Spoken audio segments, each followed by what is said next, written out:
Hey, what's up? My name is Chef Carl Joshua Ncube from Zimbabwe, and I'm on a journey across Africa tasting different foods.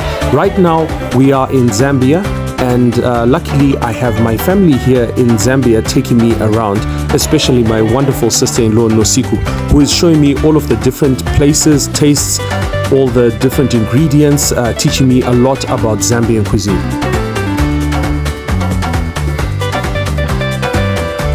And also like some cooking techniques like this mbaura or brazier that is used commonly in Zambian households. And so what African food show would start without looking at the insides, which is the beautiful tripe and the intestines and all of these wonderful things that you find inside different animals. You can get them from beef, or you can get them as goat.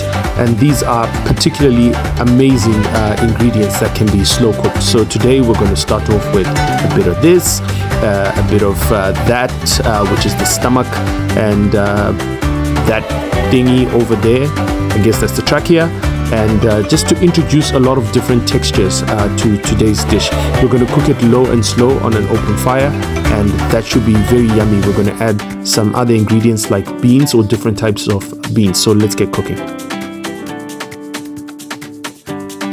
I often get asked by people, when you're cooking stuff like tripe or the insides or zangapagati, as we would say it in our language, how many times should you wash them? Well, simple thing is that you can never wash these enough.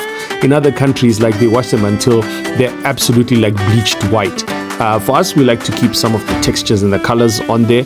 I won't go into what actually supplies the wonderful flavor that we get when we cook these insides.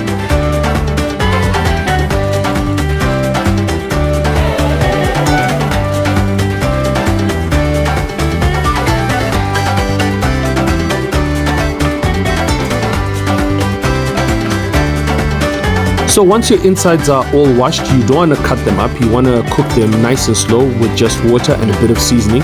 What we want to do is we want to cook them thoroughly, but we don't want them to break apart. So cutting them ends up with little pieces that break up, and we lose a lot of meat in the process. The next thing we want to start thinking about is going to be our seasoning blends. And when I say blends, there are a lot of different combinations of stuff that you can use, which is like your turmerics, your chilies, your garlic, your thyme, oregano, rosemary. These are some fantastic things that you can actually use and combine them. There's things like ginger as well, or you can use peppers. One of the important things, you're going to need a lot of onion. And I know this is going to come as a bit of surprise, but you can also utilize dried fish as well, which can be deep fried, and then you grind it and add it to your spice blend, just to add that bit of umami flavor. And we'll discuss this in other episodes.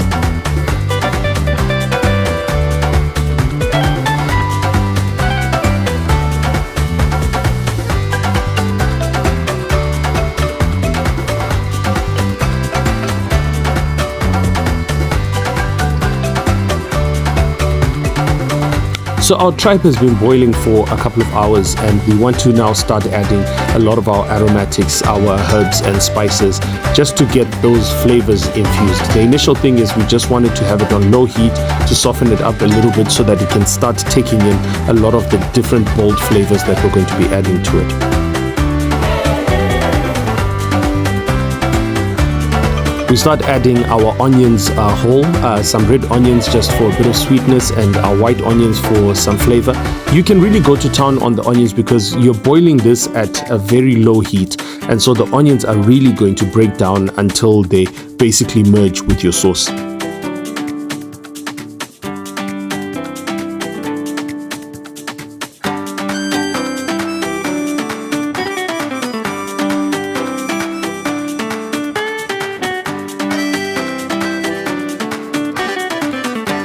Now, just before you're about to serve and you're happy with your seasoning, we're going to take out all of our tripe and bits, and we're going to start chopping it up into smaller manageable bits, and then adding the last components of ingredients to finish off this dish.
Something really cool that I noticed in Zambia is that they've started packaging different types of beans and making them ready to freeze in your refrigerator. And this is pretty awesome because in Zimbabwe, one of the things that always annoys me when you're doing beans is like it's a 2 or 3 day process where you have to soak them, then you have to boil them all day just to get them soft enough. This is such an easy, handy, convenient way of using beans. Now I've got different types of beans like the kidney beans and some of like the butter beans that are being added into there, and that type of bean, I don't know what that one is, and just to give a bit of depth of flavor and texture to our dish.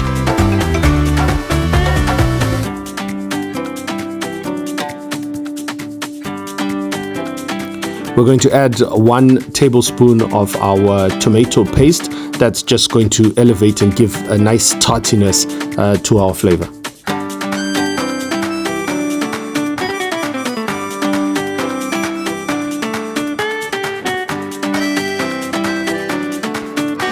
Okay, so that mixture goes into the pot for a final 30 minutes for all of that to just soak up those wonderful flavors, and the beans will begin to actually thicken our sauce and make it ready to plate.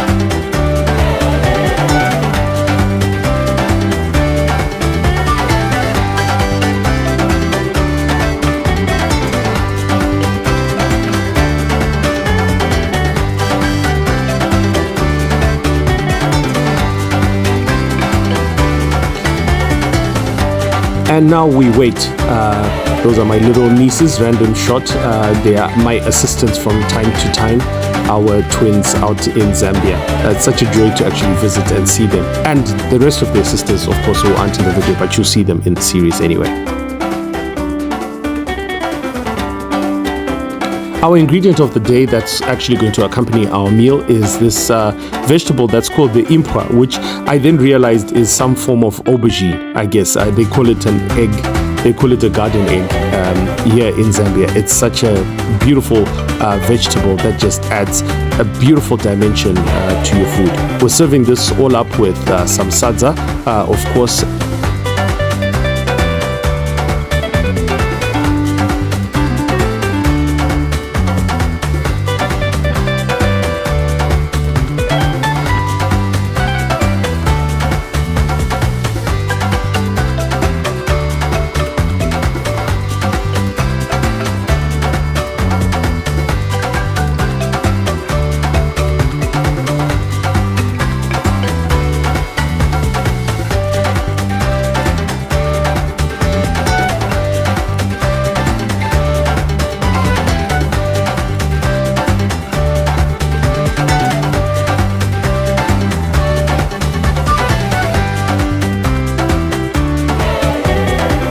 And that's it for the African Food Diary with Chef Carl Joshua Ncube. Don't forget to subscribe to our channel, share this video with your friends, like, comment, just follow us and enjoy our journey as we go across the different countries in Africa. We're going to be doing 13 episodes for each country that we are visiting, and you can catch each episode on this weekly series that we're calling African Food Diary of Chef Carl Joshua Ncube.